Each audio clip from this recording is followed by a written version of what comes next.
All right, let's dive into Attack on Titan. You guys really wanted this deep dive, and I gotta say, these sources, I mean, wow, summaries, analyses, even some pretty heated fan discussions. You really want to uncover all the secrets in this story. Yeah, what really gets me is there's so much more to Attack on Titan than just, Yeah. just these giant epic battles with man-eating giants. You know your sources.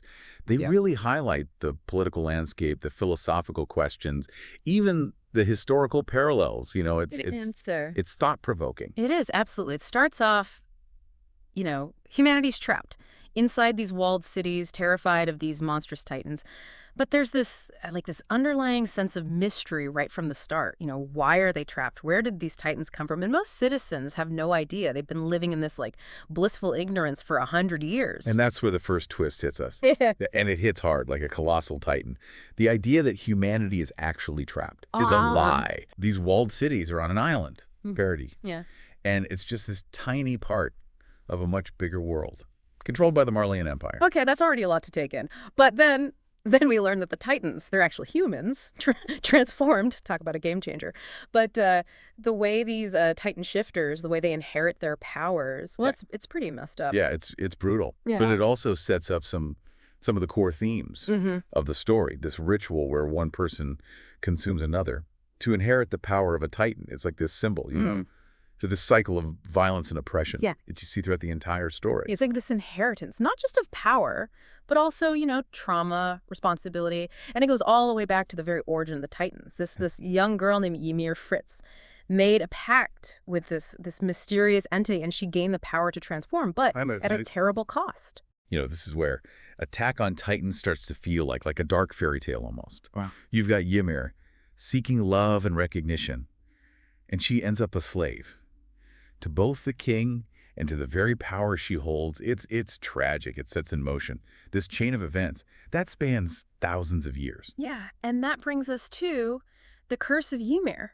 where Titan shifters, they're doomed to this short 13-year lifespan.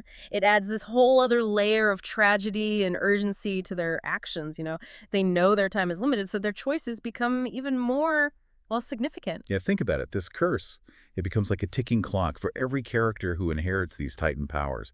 It forces them to confront, their own mortality. Yeah. And make choices that are going to have a real lasting impact. It's like the story's asking us, what would you do if you only had 13 years to live? Ooh, that's heavy. And that's really just the beginning. When it comes to the philosophical questions this story, it brings up, we've got walls, titans, but the story goes so much deeper. It does, yeah. It's like Yeah. peeling back layers of an onion, Yes. Each revelation is more surprising than the last. We discover that the conflict, it's not just humans versus titans. It's Eldians versus Marleyans, with all these factions within those groups that complicate the political landscape even more. And just when you think you've got it all figured out, the story throws another curveball. The island of Paradise. They're not just fighting to survive against the Titans, they're fighting for their freedom. Against the Marleyan Empire, who've been using Titans as weapons of war for centuries. And the way this conflict is portrayed, it really resonates with historical events, like colonialism, the exploitation of marginalized groups. It forces us to consider the perspectives of both the oppressors and the oppressed. It blurs the lines between good and evil. Absolutely. It's not just a simple good guys versus bad guys kind of story. Even the protagonist, Eren Yeager, he's morally complex. He inherits not one, but two of the most powerful Titans, the Attack Titan and the Founding Titan. And these two powers, especially. The Attack Titan's ability to see glimpses of the future. It sets Eren on a path that's both fascinating and terrifying. It makes you question the very nature of free will, Yeah. If he can see the future, are his actions already predetermined?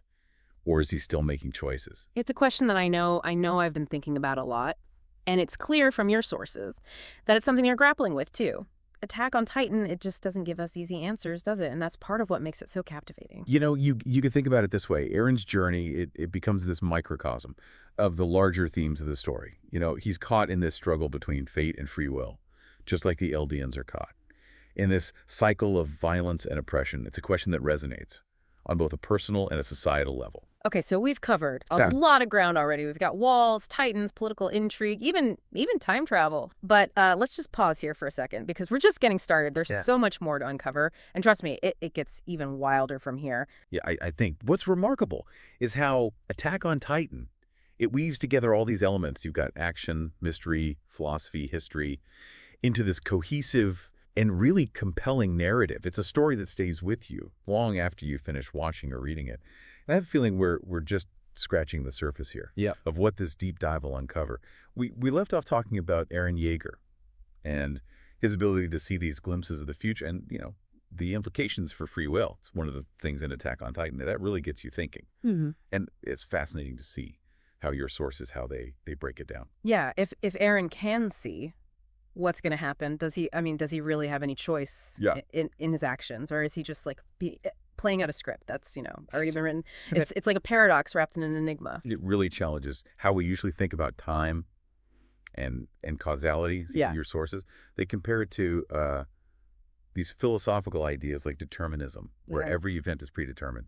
And then there's fatalism, where you believe we're powerless to change our destiny. Right. It's like that ancient Greek myth, Oedipus, he was destined to kill his father and marry his mother, no matter how hard he tried to fight it. And Eren, his situation, it feels kind of similar. He's got this knowledge of the future, and it drives him to make some, pretty ruthless decisions. And this ties into one of the most shocking reveals in the whole story. Yeah. That scene where Eren's mother is killed by a Titan in the very first episode. Yeah. We find out later that Eren, from the future, he basically orchestrated the whole thing. It's a pretty chilling example of how his knowledge of the future is affecting his actions in the present. Yeah, I know. I still get chills.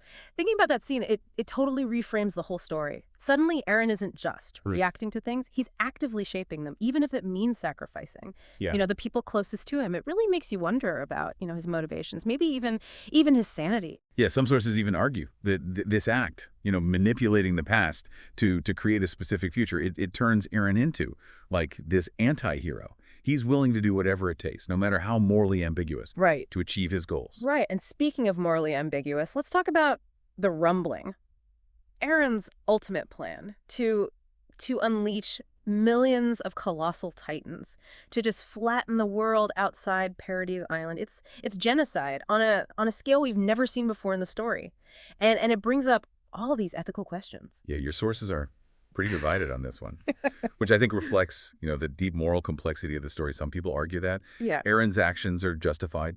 The world's been trying to wipe out the Eldians for centuries. So why shouldn't they fight back with everything they've got? Yeah, it's like that saying, if you want peace, prepare for war. Except in this case, it's taken to the extreme.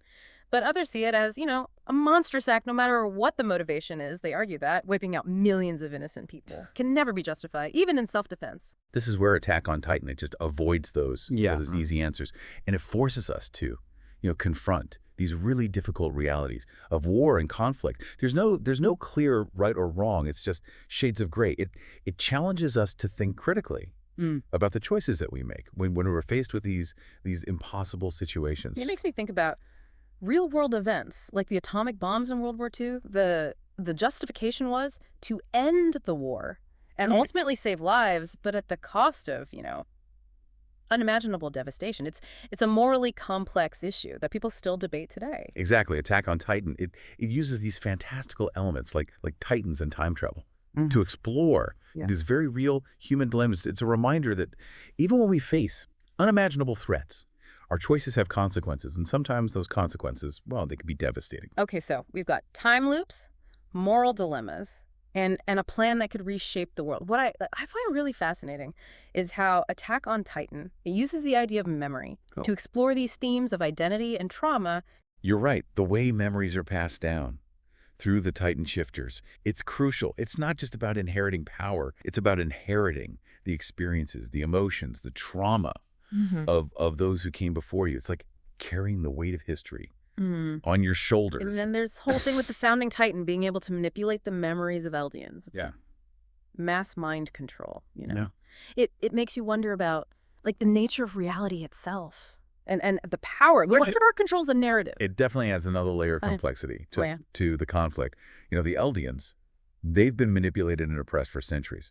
Their history's been rewritten, their identity's fragmented. It's no wonder they're fighting for their freedom, Yeah. for their right to define themselves on their own terms. It's like that saying, history is written by the victors, Like, but in Attack on Titan, it's taken to a whole new level. Founding Titan's power to control memories. It's scary. It reminds us how easily history can be distorted and used as a weapon. it makes you wonder, even in our own world, how much of what we believe to be true is shaped by the narratives that we've inherited, the stories that we've been told. It's a challenge to think critically, to question our sources, to seek out multiple perspectives. It's definitely making me question everything I thought I know about Attack on Titan, and maybe even about the world we live in. But before we go too far down that rabbit hole, let's talk about the other Titans. We know Eren inherits the Attack Titan and the Founding Titan, but there are 7 others, each with their own, abilities and histories. Oh yeah, absolutely. You've got the Colossal Titan, capable of just, widespread destruction with its size and explosive power. And then there's the Armored Titan, known for its impenetrable armor and brute strength. And we can't forget the female Titan with her agility and speed and that ability to attract pure Titans. It's like a whole team of superpowered beings, each with their own, strengths and weaknesses, and the way their powers are passed down, through generations, through that gruesome ritual we talked about earlier. It creates this fascinating web of interconnected destinies. And each of these Titans is connected to a specific Eldian family, which adds, another layer of intrigue to the story. These families,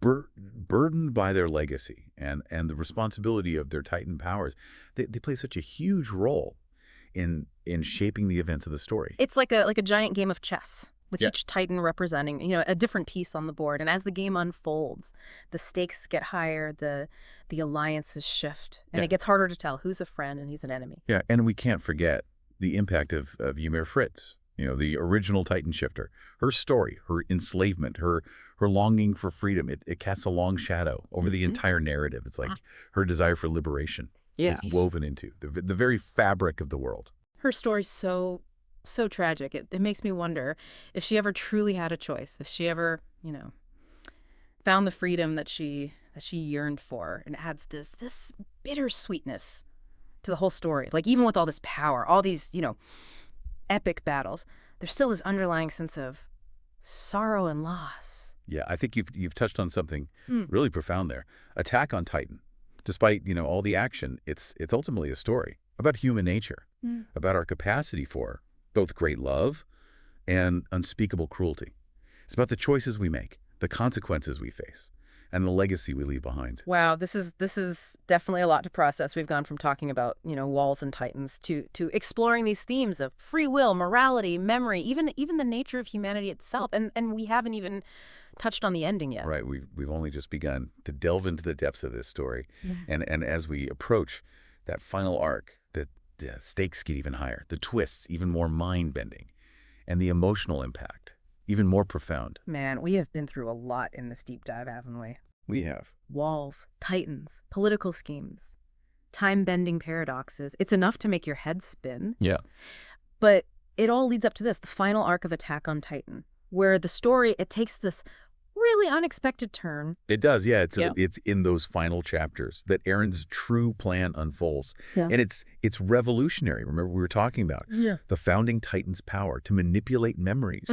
Well, Eren, he uses that power in a way that no one could have predicted. He forces the whole world to experience his memories, to feel all the pain and suffering the Eldians have endured for centuries. It's like this global empathy experiment, this radical attempt to break down the walls of hatred and misunderstanding, the things that have fueled this conflict for so long. He's weaponizing empathy. It's a bold move for sure. It's a desperate gamble to try to achieve peace through this shared understanding of pain. Some of your sources, they see it as like a stroke of genius. Yeah. While others, they question the ethics of such a forceful approach. Yeah. I can see both sides. On the one hand, it's like this massive therapy session for the whole world. But then again, it's also like this violation of free will on a colossal scale. It's like forcing everyone to watch this really intense documentary about your life and then expecting them to just suddenly change their worldview. I know, right? This is where Attack on Titan, it really pushes the limits of storytelling. It makes us ask ourselves, do the ends justify the means? Can forcing people to change their perspective really lead to lasting peace? Or is it, just another form of manipulation, even if it's well-intentioned? And don't forget what this does to Eren himself. I mean, he's not just this detached observer. He's reliving all of his own traumas, his darkest moments, right alongside everyone else. It's a lot to carry. And it clearly takes its toll on him. Oh, absolutely. Your sources, they really emphasize this internal struggle that Eren faces. He's driven by this unwavering determination to protect his people, to break that cycle of violence. But the path he chooses, well, it's full of moral compromises. He becomes this figure of immense power, yet he's also, deeply isolated, trapped by his own knowledge and the weight of his decisions. He's such a fascinating character study, the complexities of heroism and villainy. Is he a savior, sacrificing himself for the greater good, or is he a tyrant, imposing his will on the world?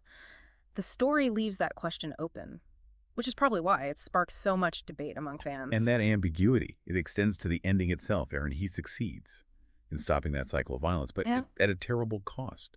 The rumbling, it devastates the world outside Paradise Island. It leads to this massive loss of life and environmental destruction. And it raises the question, what kind of peace can be built on such a foundation of destruction? Yeah, it's a bittersweet victory, to say the least.